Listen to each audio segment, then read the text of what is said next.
Welcome students. आज हम आपका नया चैप्टर स्टार्ट करेंगे, 7th lesson introduction of microbiology, जिसमें हम छोटे छोटे माइक्रो ऑर्गेनिजम्स के बारे में पढ़ेंगे स्टूडेंट्स। देखते हैं। स्टूडेंट्स, आपका पिछला लेसन था एनिमल क्लासिफिकेशन, जो 6th लेसन था वो हमने ख़त्म कर दिया था। आज आपका न्यू लेसन स्टार्ट करेंगे स्टूडेंट्स। न्यू लेसन स्टार्ट करने से पहले आपको कुछ चीज़ें समझनी है स्टूडेंट्स। तो वो चीज़ें क्या है? तो आप सभी को मालूम है, हमारे पूरे अर्थ पे बहुत सारे टाइप के माइक्रो ऑर्गेनिजम्स रहते हैं। क्या रहते हैं स्टूडेंट्स? माइक्रो ऑर्गेनिजम्स रहते हैं। माइक्रो ऑर्गेनिजम्स रहते हैं। माइक्रो ऑर्गेनिजम्स क्या होते हैं? माइक्रो ऑर्गेनिजम्स क्या होते हैं? माइक्रो मतलब होता है छोटा, माइक्रोस्कोप से जो दिख सके हमें। क्या स्टूडेंट्स? माइक्रो मतलब होता है इतना छोटा जिसे हम माइक्रोस्कोप से ही देख पाएंगे, हमारी आंखों से नहीं देख पाएंगे। ऑर्गेनिज्म मतलब होता है लिविंग। क्या स्टूडेंट्स? Living thing. तो माइक्रो ऑर्गेनिज्म मतलब क्या होगा?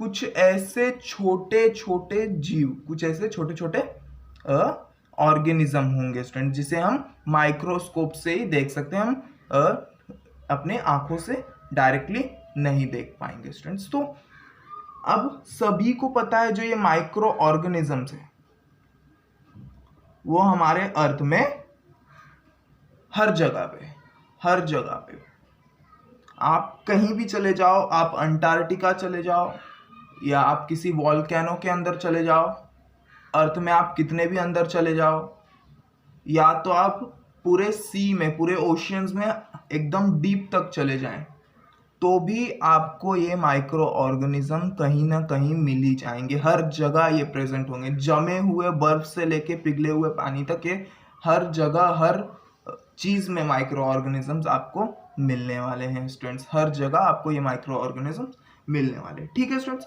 माइक्रो ऑर्गेनिजम्स में कौन कौन से ऑर्गेनिज्म समझना है स्टूडेंट्स। माइक्रो ऑर्गेनिज्म में कौन कौन से ऑर्गेनिज्म आ रहे हैं? तो पहले आते हैं बैक्टीरिया।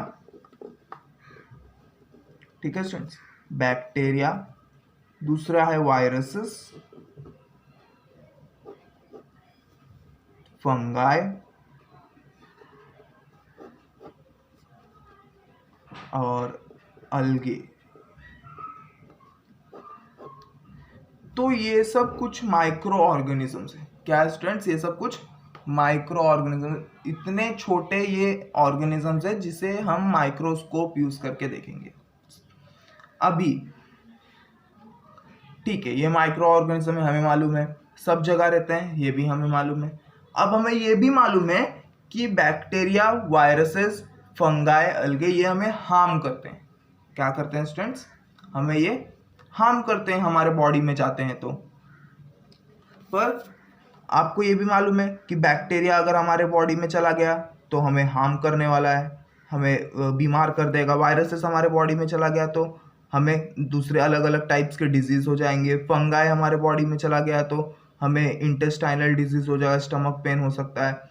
और अलगे हमारे बॉडी में आ गया तो हमें हो सकता है अलग अलग टाइप के बीमारियां हो जाए स्टूडेंट्स। बट होता है, ठीक है स्टूडेंट्स, मानने वाली बात है कि इन सब से हार्म होता है। पर सभी बैक्टीरिया, सभी वायरसेस, सभी फंगाई, सभी अलगे से हमें हार्म नहीं होता है स्टूडेंट्स। क्या स्टूडेंट्स? सभी बैक्टीरिया, सभी वायरसेस, सभी फंगाई, सभी अलगे के वजह से हमें हार्म नहीं होता है स्टूडेंट्स। क्या नहीं होता है? हमें हार्म नहीं होता है।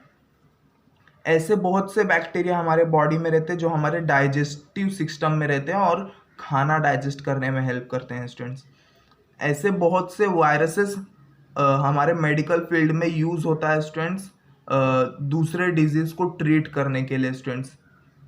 फंगाई का भी बहुत बड़ा रोल है हमारे फूड प्रोडक्शन में भी स्टूडेंट्स। और अलगे का सबसे बड़ा रोल है स्टूडेंट्स। अलगे ज़्यादा सी वगैरह में फाइंड होते हैं, वाटर के किनारे फाइंड होते हैं स्टूडेंट्स। तो अलगे क्या करते हैं? ये ऑक्सीजन बनाते हैं स्टूडेंट्स। क्या करते हैं? ये O2 को बनाते हैं। क्या करते हैं? O2 को बनाते। तो O2 का बहुत बड़ा इंपॉर्टेंस हमारे लाइफ में, हम O2 को अपने जिंदा रहने के लिए हम O2 को अंदर लेते हैं। तो समझ सकते हैं कि इन सब चीज़ों का कितना बड़ा इंपॉर्टेंस है। भले छोटे हैं स्टूडेंट्स, ये भले ये छोटे हैं पर काम बड़े हैं इनके। तो जितने भी माइक्रो ऑर्गेनिजम्स है, ज़रूरी नहीं है कि वो हमें हार्म करेंगे। क्या करेंगे? वो हमें हार्म करेंगे, वो हमारे यूज़ में भी आ सकते हैं। तो बहुत सारी स्टडी करने के बाद, इनकी बहुत सारी कैरेक्टरिस्टिक्स, इनकी बहुत सारे प्रॉपर्टीज़ देखने के बाद स्टूडेंट्स, इन बैक्टीरिया, इन वायरसेस, फंगाई, अलगे को हमने यूज़ में लाना स्टार्ट किया है। क्या किया है? यूज़ में लाना स्टार्ट किया है। हम इन्हें अब अपने फ़ायदे के लिए हम यूज़ करना स्टार्ट कर दिए। बैक्टीरियाज को, वायरसेस को, फंगाई को, अलगे को हमने अपने बहुत सारे फ़ायदों के लिए, बहुत सारे प्रॉफिट के लिए हमने इन्हें यूज़ करना स्टार्ट कर दिया है स्टूडेंट्स। क्या करना स्टार्ट किया? यूज़ करना स्टार्ट कर दिया। ठीक है, हमने इसे यूज़ करना स्टार्ट तो कर दिया है, बट अब इन यूज़ करने से पहले इनके बारे में हमें स्टडी भी करनी पड़ेगी स्टूडेंट्स। ठीक है ना? ये जितने भी माइक्रो ऑर्गेनिजम्स होंगे जो हम यूज़ करने वाले हैं, उनके बारे में हमें स्टडी भी करनी पड़ेगी। सही है ना स्टूडेंट्स? सो उस स्टडी को हम बोलते हैं माइक्रोबायोलॉजी। क्या बोलते हैं? माइक्रोबायोलॉजी। ठीक है स्टूडेंट्स, उस स्टडी को हम क्या बोलते हैं? माइक्रोबायोलॉजी। स्टूडेंट्स, जो माइक्रोबायोलॉजी स्टडी है स्टूडेंट्स, वो बहुत वास्ट है, बहुत बड़ी फील्ड है एक साइंस की, बहुत ज़्यादा बड़ी फील्ड है साइंस की, जो माइक्रोब्स के स्टडी। अब इन सबको हम क्या बोलते हैं? माइक्रोब्स। क्या बोलते हैं? इन सबको हम क्या बोलते हैं स्टूडेंट्स? माइक्रोब्स या माइक्रो ऑर्गेनिजम्स बोलते हैं स्टूडेंट्स। क्या बोलते हैं? माइक्रोब्स या माइक्रो। इनके स्टडी को, इनके रिलेटेड स्टडी को हम क्या बोलते हैं? माइक्रोबायोलॉजी बोलते हैं। क्या बोलते हैं? माइक्रोबायोलॉजी बोलते हैं स्टूडेंट्स। माइक्रोबायोलॉजी जो फील्ड है हमारे साइंस में, बहुत बड़ा फील्ड है स्टूडेंट्स, एक टाइप से बहुत ज़्यादा बड़ा फील्ड है, क्योंकि उनमें अगर इतने माइक्रोब्स है तो उनके बारे में स्टडी करना भी बहुत इंपॉर्टेंट है।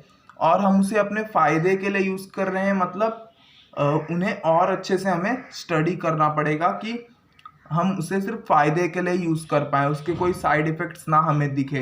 तो इसकी स्टडी बहुत ज़्यादा इंपॉर्टेंट है स्टूडेंट्स। सो इसी के साथ आपका न्यू चैप्टर आज स्टार्ट करेंगे स्टूडेंट्स, इंट्रोडक्शन ऑफ माइक्रोबायोलॉजी। क्या स्टार्ट करने जा रहे हैं आप? आपका नया चैप्टर स्टार्ट करेंगे students, introduction of microbiology start करेंगे। क्या करेंगे? Introduction of microbiology. तो यहाँ पे सिर्फ आपको एक इंट्रोडक्शन दिया जाएगा माइक्रोबायोलॉजी का, जो फील्ड है, माइक्रोबायोलॉजी का जो फील्ड है उसके बारे में सिर्फ आपको इंट्रोड्यूस कराया जाएगा। इसमें आपको डीप में नहीं पढ़ाया गया है। कितने पेजेस का होगा स्टूडेंट्स? ये लगभग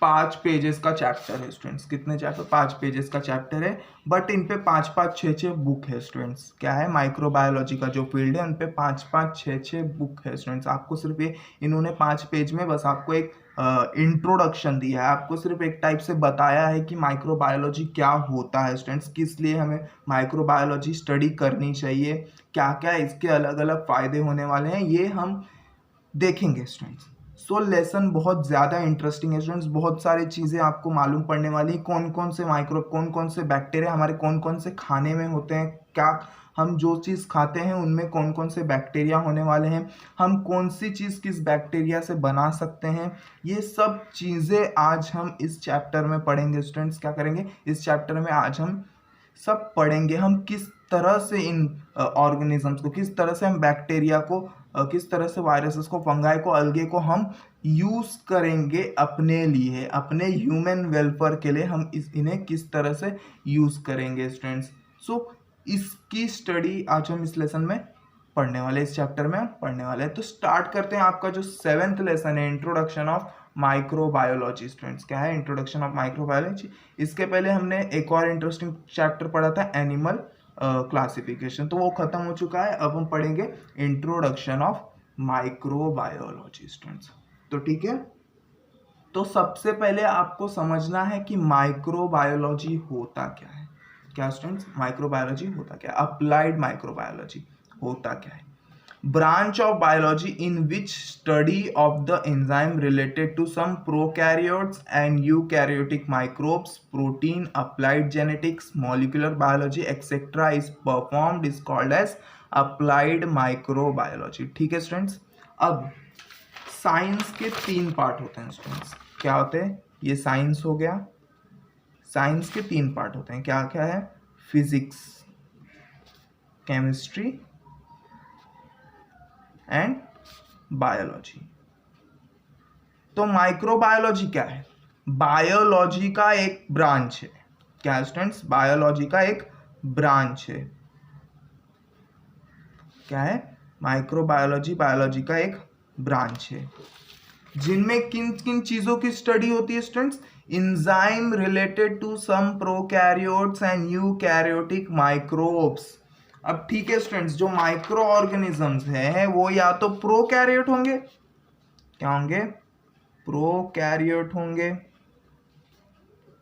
या तो यूकैरियोट होंगे। बात को समझना है स्टूडेंट्स। प्रोकैरियोट आपको पता है क्या होता है? प्रोकैरियोट मतलब कुछ ऐसे ऑर्गेनिजम्स जिनका न्यूक्लियस वेल डिफाइंड ना हो। ये बैक्टीरिया है तो इसका न्यूक्लियस हमें नहीं पता किधर होगा, इसका न्यूक्लियस वेल डिफाइंड नहीं होगा। ये यूकैरियोट है स्टूडेंट्स, मतलब इसका न्यूक्लियस हमें पता है यहाँ पे होगा, यहाँ पे हम इसका न्यूक्लियस देख सकते हैं। इसका न्यूक्लियस हमें नहीं पता कहाँ पे होगा स्टूडेंट्स, हम इसका न्यूक्लियस अच्छे से नहीं बता सकते हाँ यहाँ पे न्यूक्लियस प्रेजेंट है, पर इसका न्यूक्लियस बता सकते हैं हाँ यहाँ पे न्यूक्लियस प्रेजेंट है। प्रोकैरियोट मतलब होता है पहले के न्यूक्लियस, कैरियोट मतलब होता है स्टूडेंट्स न्यूक्लियस। क्या होता है? कैरियोट मतलब होता है न्यूक्लियस, प्रोकैरियोट मतलब पहले वाला न्यूक्लियस, ओल्डन न्यूक्लियस। यूकैरियोट मतलब न्यू न्यूक्लियस वाले ऑर्गेनिजम्स। क्या बोलते हैं? न्यू न्यूक्लियस वाले ऑर्गेनिजम्स जिनका न्यूक्लियस वेल डिफाइंड हो स्टूडेंट्स। सो माइक्रोबायोलॉजी क्या है? बायोलॉजी का ऐसा ब्रांच है जिसमें हम क्या पढ़ेंगे? प्रोकैरियोट्स और यूकैरियोट्स माइक्रोब्स ने जो इंजाइम्स जनरेट किया है स्टूडेंट्स, मतलब ये बैक्टीरिया क्या बनाएंगे? इंजाइम्स बनाएंगे। क्या बनाएंगे? इंजाइम्स बनाएंगे। अब इंजाइम्स होता क्या है स्टूडेंट्स? इंजाइम्स होता क्या है? इंजाइम्स एक ऐसा मटेरियल, ऐसा सब्सटेंस होता है जो बैक्टीरियाज बनाते हैं, लिविंग ऑर्गेनिजम्स बनाते हैं। क्या करने के लिए? बायोकेमिकल प्रोसेस को क्या करने के लिए स्टूडेंट्स? बायोकेमिकल प्रोसेस को फास्ट करने के लिए। क्या करने के लिए? बायोकेमिकल प्रोसेस को फास्ट करने के लिए। बायोकेमिकल प्रोसेस क्या होता है?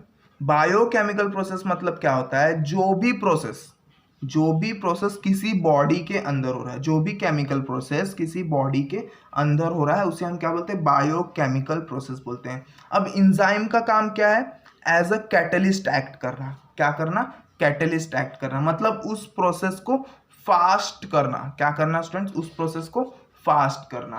तो क्या है माइक्रोबायोलॉजी?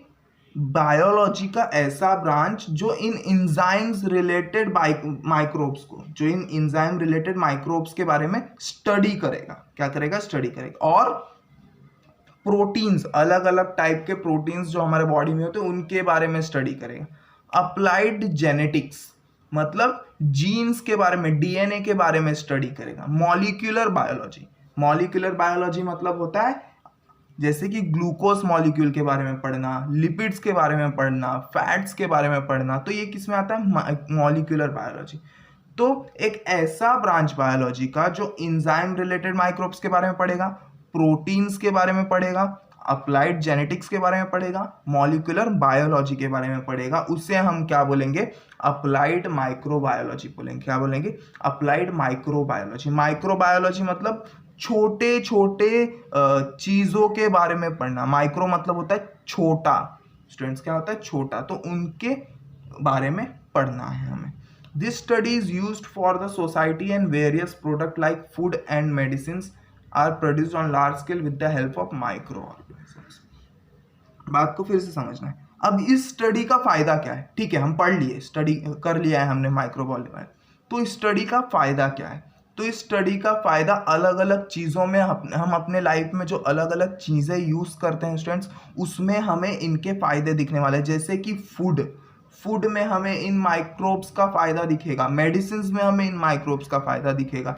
तो हम माइक्रोबायोलॉजी पढ़ेंगे, उसे पढ़ के हम अलग अलग ऑर्गेनिजम्स के बारे में जानेंगे, उनके प्रोसेसेस के बारे में जानेंगे। अब हम उन माइक्रो ऑर्गेनिजम्स को यूज करेंगे अपने फूड प्रोडक्शन के लिए और मेडिसिन प्रोडक्शन के लिए और भी अलग अलग चीज़ों के लिए उसे यूज करेंगे स्टूडेंट्स। तो ये आपको समझना है क्या आता है।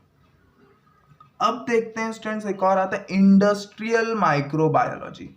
क्या होता है? Industrial microbiology. देखते हैं industrial microbiology. This science is related to commercial use of microbes in which various economic, social and environment related processes and product are included. फिर से एक बार students, this science is related to commercial use of microbes in which various economic, social and environment related processes are products are included. ठीक है students, industrial microbiology क्या है?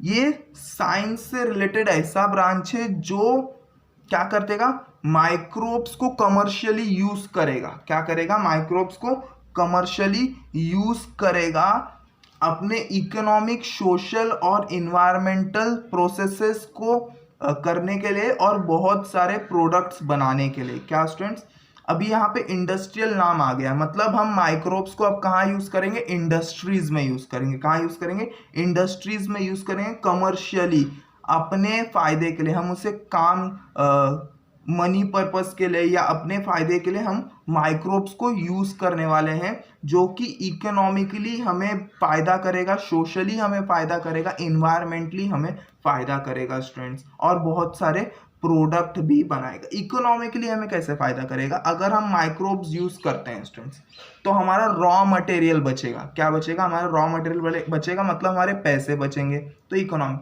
Social मतलब क्या होता है स्टूडेंट्स? मतलब जो सोसाइटी को फायदा दे। अब माइक्रोब से हम समझो पहले रॉ मटेरियल से हम सिर्फ 2 किलो कुछ चीज़ें बना सकते थे। पहले हम क्या करते थे? रॉ मटेरियल यूज करते थे और 2 किलो चीज़ बना रहे हैं, 2 किलो कोई तो चीज़ बना रहे हैं। अब हमने माइक्रोब्स यूज करना स्टार्ट कर दिया। माइक्रोब्स यूज करने के बाद वो 5 किलो बन रहा है ना स्टूडेंट्स। अब 2 किलो में समझ लो 4 लोग खा रहे हैं, पर 5 किलो में कितना खाएंगे? 4/20 लोग खा लेंगे ना स्टूडेंट्स। सो इससे क्या हो रहा है? सोशली भी हमें मदद मिल। इन्वायरमेंट देखो, सबसे बड़ा फर्क आता है इन्वायरमेंट में। अभी कोई भी इंडस्ट्री क्या करती है? पॉल्यूशन करती है। अगर कोई भी इंडस्ट्री को क्या करेगी? पॉल्यूशन करेगी, वाटर पॉल्यूशन करेगी। पर अगर इंडस्ट्रीज ने माइक्रोब्स ही यूज करना स्टार्ट कर दिया, माइक्रोब्स तो नेचुरल होते हैं ना स्टूडेंट्स, तो नेचुरल चीजें तो पॉल्यूशन नहीं करेंगी ना। तो इससे इन्वायरमेंट में भी हमें फायदा दिख रहा है और हमारे अलग अलग प्रोडक्ट्स भी बन रहे हैं students.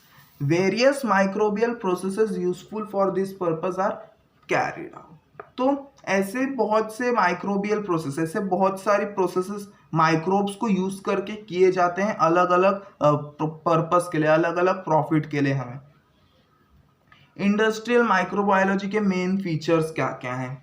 Various productions with the help of fermentation process, example bread, cheese, wine, raw material of chemicals, enzymes, nutrients, medicine etcetera. ठीक है स्टूडेंट्स, अब इंडस्ट्रियल माइक्रोबायोलॉजी के मेन फीचर्स क्या हैं?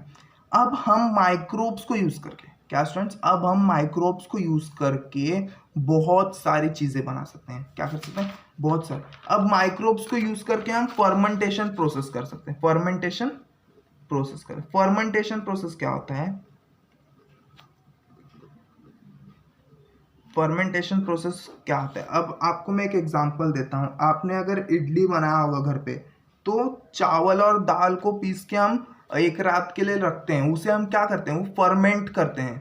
क्या करते हैं स्टूडेंट्स? वो फर्मेंट हो रहा है ना स्टूडेंट्स, फर्मेंट हो रहा है स्टूडेंट्स, तो उसे हम क्या बोलते हैं? फर्मेंटेशन बोलते हैं। तो ये फर्मेंटेशन प्रोसेस को यूज करके, ये प्रोसेस को हम यूज करके बहुत सारी चीजें बना सकते हैं। और फर्मेंटेशन प्रोसेस में क्या हेल्प करेगा? माइक्रोब्स हेल्प करते हैं। क्या हेल्प करेंगे? माइक्रोब्स हेल्प करेंगे। फर्मेंटेशन प्रोसेस के लिए कौन हेल्प करेगा? माइक्रोब्स हेल्प करेंगे।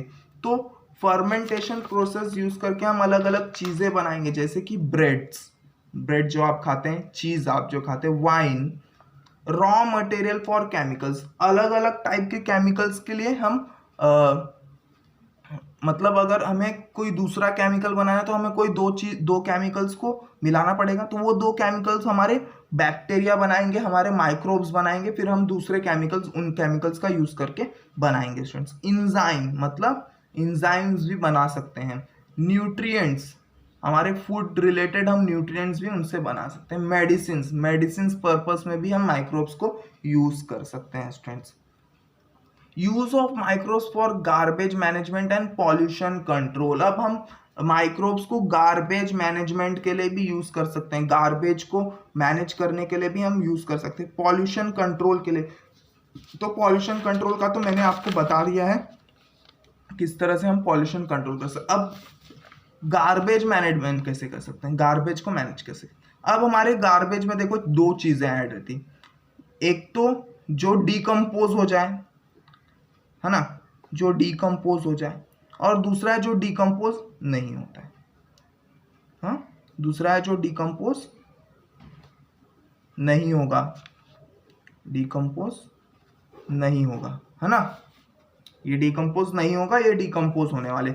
हमारे गार्बेज में ये दो चीजें इंक्लूड होती। अब ये डिकम्पोज होने में भी कुछ टाइम लगता है स्टूडेंट्स, है ना, तो अब हम इन पे माइक्रोब्स छोड़ देंगे, इन गार्बेज पे क्या करेंगे, बैक्टीरिया छोड़ देंगे या जो भी इन्हें जल्दी से डिकम्पोज कर जाए, तो उन्हें छोड़ देंगे। ये क्या करेंगे, उन्हें डिकम्पोज कर लेंगे। क्या करेंगे स्टूडेंट्स, उन्हें क्या कर लेंगे, उन्हें डिकम्पोज कर लेंगे। तो इस तरह से हम गार्बेज मैनेजमेंट के लिए भी यूज कर सकते हैं। एक और एग्जांपल आपको देता हूँ।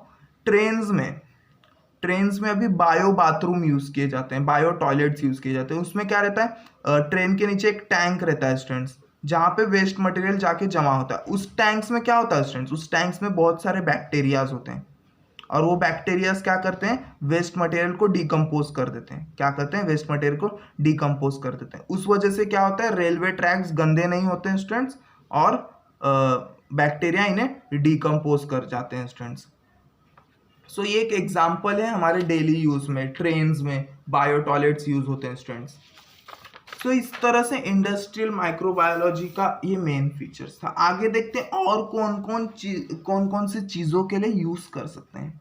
अब प्रोडक्ट्स, कुछ प्रोडक्ट्स के लिए भी हम इन्हें यूज़ कर सकते हैं, जैसे कि पहला है डेयरी प्रोडक्ट्स। डेयरी प्रोडक्ट्स मतलब होता है जो भी मिल्क रिलेटेड आपका प्रोडक्ट है उसे हम बोलेंगे डेयरी प्रोडक्ट्स। क्या बोलेंगे उसे, डेयरी प्रोडक्ट्स। तो देखते हैं डेयरी प्रोडक्ट्स बनाने के लिए माइक्रोब्स का किस तरह से यूज होता है, हमारे माइक्रो ऑर्गेनिजम्स का किस तरह से यूज होता है, देखते हैं। Since Asian day milk is converted into various products for its preservation purpose. Example cheese, butter, cream, kefir, yogurt etcetera. ठीक है स्टूडेंट्स, बात को समझना है फिर से। अभी पहले के टाइम में क्या होता था स्टूडेंट्स, मतलब अभी भी होता है, पर पहले के टाइम में दूध को बचाने के लिए, दूध खराब ना हो उसे बचाने के लिए, उसे प्रिजर्व करने के लिए हम दूध को अलग अलग चीज़ों में चेंज कर देते, जैसे कि चीज़ बना देते थे दूध का, बटर बना देते थे, क्रीम बना देते, केफिर या दही बना देते, योगर्ट बना देते। अब केफिर क्या होता है, केफिर होता है, केफिर में बहुत सारे टाइप के माइक्रोब्स होते हैं, और ये दही जैसा ही होता है। दही में क्या होता है, एक दो टाइप के माइक्रोब्स होंगे, एक दो टाइप के माइक्रो ऑर्गेनिजम्स यूज होते हैं, पर केफिर में 10 से 20 टाइप के माइक्रोब्स को यूज किया जाता है, और ये ज़्यादा गाढ़ा होता है योगर्ट से ज़्यादा ये थिक होता है, केफिर जिसे हम बोलते हैं। तो ये याद रखना है केफिर। तो ये दूध को हम प्रिजर्व करने के लिए इन सब चीज़ों में उसे कन्वर्ट कर देते थे students. Water content and acidity of milk changes during formation of this product and texture, taste and flavor is improved.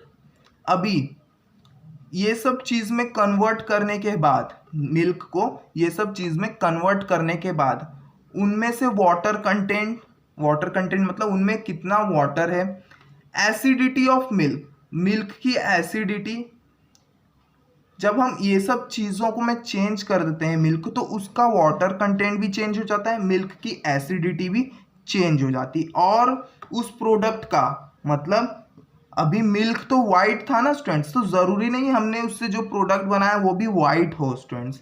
सो उस प्रोडक्ट का टेक्सचर मतलब कलर भी चेंज हो जाता है, जो हमने मिल्क से बनाया है उसका टेस्ट भी चेंज हो जाता है स्टूडेंट्स, और उसका फ्लेवर भी चेंज हो जाता है स्टूडेंट्स। अब मिल्क आप जब पियोगे तो उसका टेस्ट अलग होगा, जब आप बटर खाओगे तो उसका टेस्ट अलग होने वाला है, दही खाओगे तो उसका टेस्ट अलग होने वाला है, उसका कलर अलग होने वाला है students.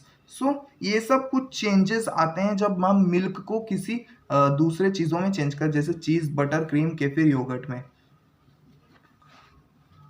These processes are performed on large scale with more skill. For production of most of milk product, bacteria in milk itself are used. Only cheese is produced with the help of fungi. ठीक है students, समझना है।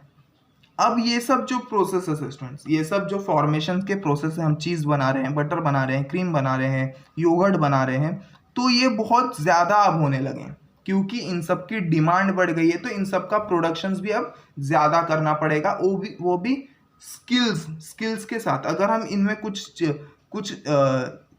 चीज़ें अगर गलत कर देते तो ये चीज़ खराब हो जाएगी स्टूडेंट्स। क्या होगी? ये चीज़ खराब हो जाएगी, इसलिए हमें वेल स्टडी करके इन सब चीज़ों को बनाना पड़ता है स्टूडेंट्स। अगर हम इसे लार्ज अमाउंट में बना रहे हैं, घर पे बना रहे हैं, तो घर पे इतना हमें स्टडी करने की ज़रूरत नहीं है स्टूडेंट्स। घर पे हम बहुत स्मॉल अमाउंट में बनाते हैं, अगर ख़राब भी हो गया तो फ़र्क नहीं पड़ेगा। बट इंडस्ट्रीज़ में ये सब जो होते हैं वो लार्ज अमाउंट में बढ़ते, तो इनकी स्टडी करके अच्छे से हमें अच्छे स्किल्स से इन्हें बनाना पड़ता है कि ये ख़राब ना हो, इसलिए मोर स्किल्स यहाँ पे लिखा है स्टूडेंट्स।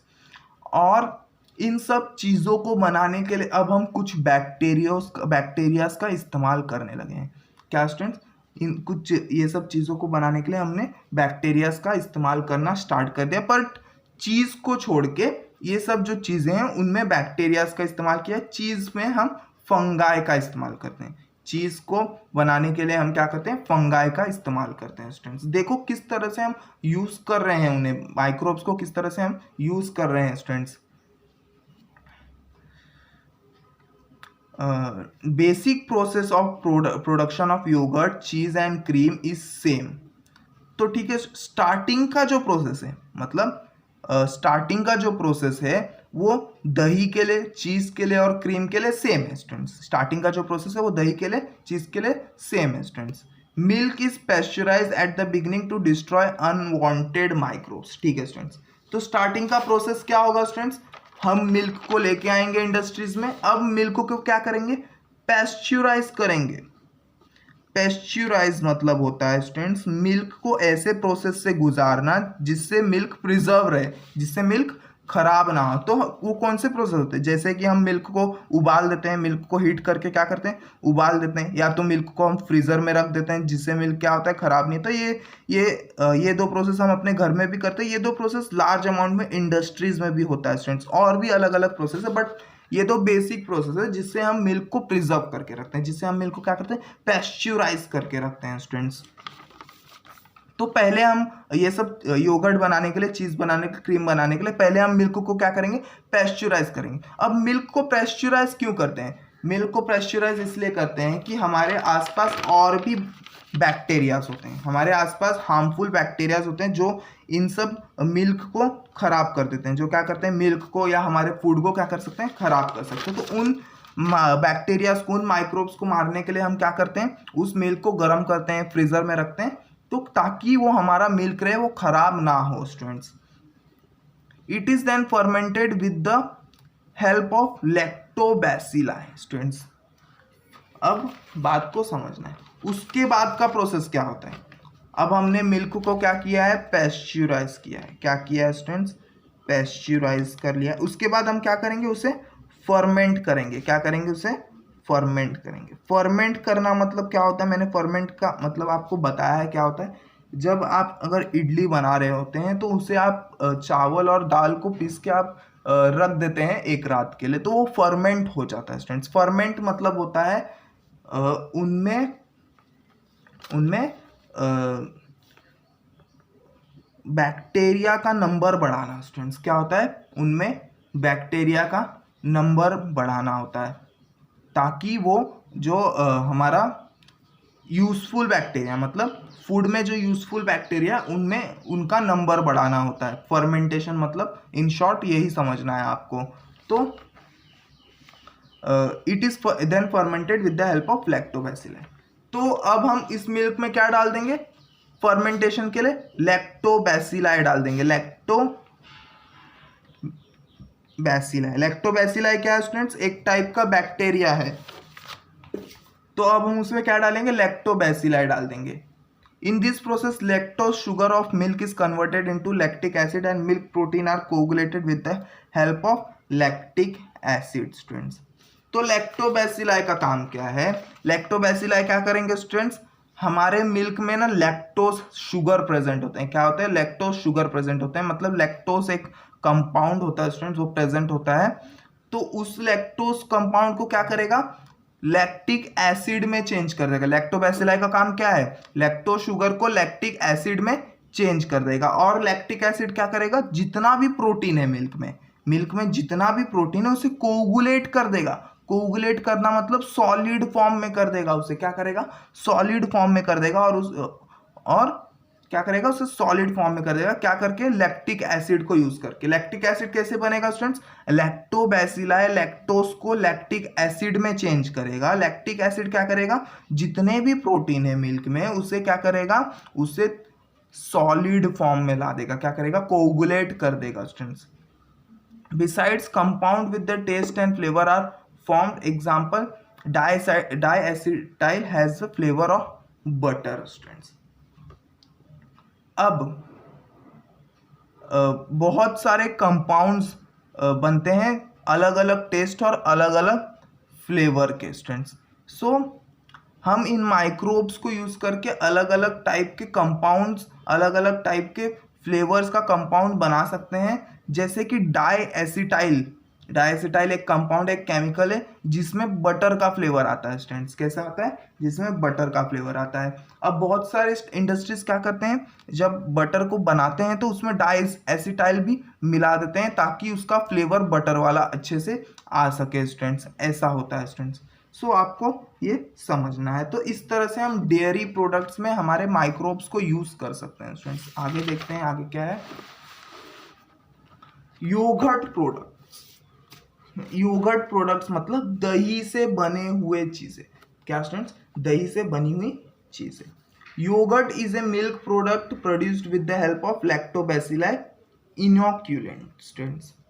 ठीक है, समझना है यहाँ पे। योगर्ट क्या है स्टूडेंट्स? पहले से ही बना हुआ एक प्रोडक्ट है जो हमने मिल्क से बनाया है स्टूडेंट्स। किस तरह से बनाया? हमने मिल्क में लैक्टोबैसिलाई को ऐड किया था स्टूडेंट्स। क्या किया था?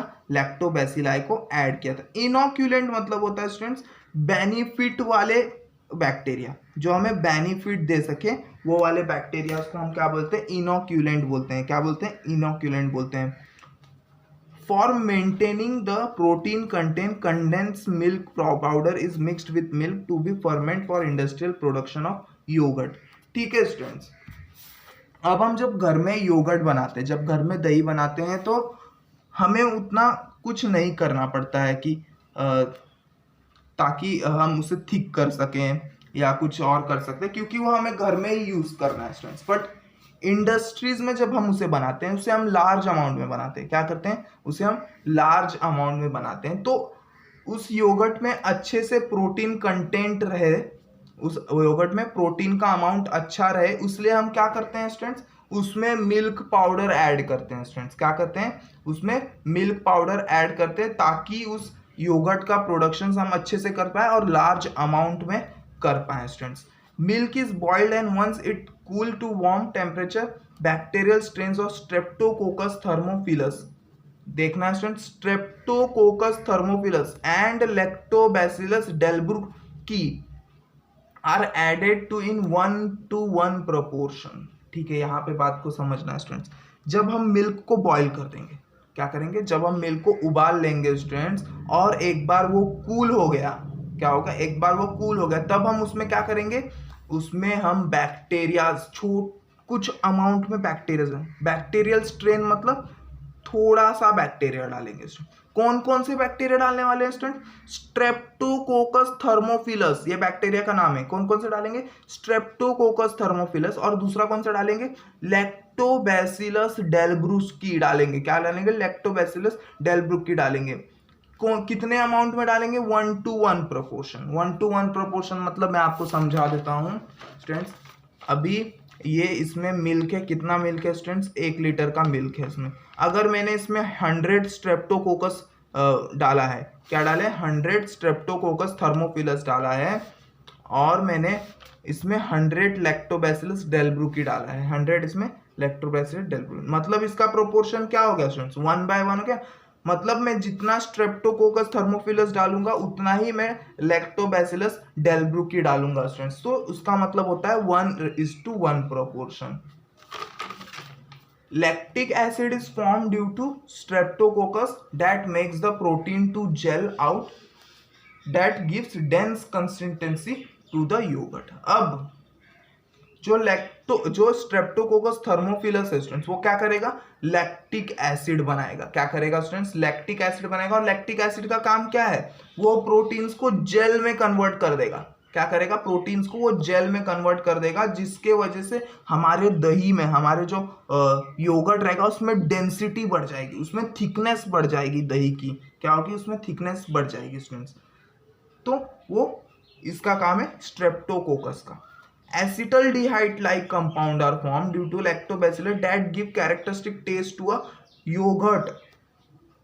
अब लैक्टोबैसिलिया क्या करेगा, लैक्टोबैसिलस डेल्ब्रुकिस क्या करेगा स्टूडेंट्स, एसिटल्डिहाइड बनाएगा। एसिटल्डिहाइड का काम क्या है स्टूडेंट्स, योगर्ट में उसका टेस्ट लाना। क्या स्टूडेंट्स, दही में उसका टेस्ट लाने का काम है एसिटल्डिहाइड का। Nowadays various fruit juices are mixed with yogurt to impart different flavors। Example strawberry yogurt, banana yogurt, etc। Shelf life of yogurt and its probiotic property can be improved by pasteurization। ठीक है students, अभी क्या हो रहा है, अभी हम yogurt में अलग अलग फ्लेवर लाने के लिए उसमें फ्रूट का जूस ऐड करते हैं। जैसे कि अब हम मार्केट में जाएंगे तो हमें स्ट्रॉबेरी फ्लेवर दही भी मिलेगा, बनाना फ्लेवर भी दही मिलेगा स्टूडेंट्स। सो और दही की शेल्फ लाइफ, मतलब दही की लाइफ को, मतलब दही कितने दिन तक रह सकता है, वो लाइफ को बढ़ाने के लिए, और उसकी प्रोबायोटिक प्रॉपर्टी, प्रोबायोटिक प्रॉपर्टी मतलब होता है हम ऐसे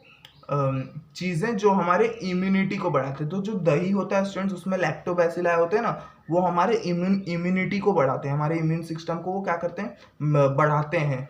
तो उसे हम बोलते हैं प्रोबायोटिक प्रॉपर्टी।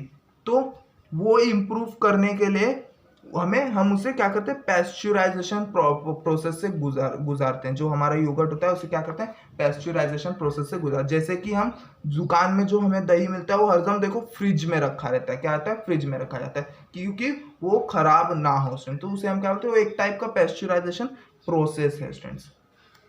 अब देखते हैं बटर। बटर किसे बोलते हैं, बटर मतलब होता है मक्खन students. Two types of butter like sweet cream and cultured are produced on large scale। Microbes are used for the production of cultured variety। अब क्या होता है स्टूडेंट्स, बटर भी दो टाइप के होते हैं। कौन कौन से, स्वीट क्रीम और कल्चर्ड। अब स्वीट क्रीम मतलब क्या होता है, आप दूध को फेंट देंगे स्टूडेंट्स, फेंटने के बाद उसमें से आप बटर निकाल लेते हैं, हाँ, तो उसे क्या बोलते हैं, हम स्वीट क्रीम बोलते हैं। क्या बोलते हैं, स्वीट क्रीम। अब उस निकाले हुए क्रीम को हम और कल्चर करेंगे। क्या करेंगे, उसमें माइक्रोब्स ऐड करके उसे और बटरी बनाएंगे स्टूडेंट्स। क्या करेंगे, और बटरी बनाएंगे, तो उसे हम क्या बोलते हैं, कल्चर्ड बटर। क्या बोलते हैं, उसे हम कल्चर्ड बटर बोलते हैं। तो इसमें हम क्या करते हैं, माइक्रोब्स का इस्तेमाल करते हैं। कल्चर्ड बटर बनाने के लिए हम क्या करते हैं, माइक्रोब्स का इस्तेमाल करते हैं स्टूडेंट्स। तो ये बटर के लिए भी हम माइक्रोब्स का यूज करते हैं स्टूडेंट्स। चीज प्रोडक्शन देखते हैं। अब देखते हैं चीज में किस तरह से हम माइक्रोब्स को यूज कर सकते हैं स्टूडेंट्स।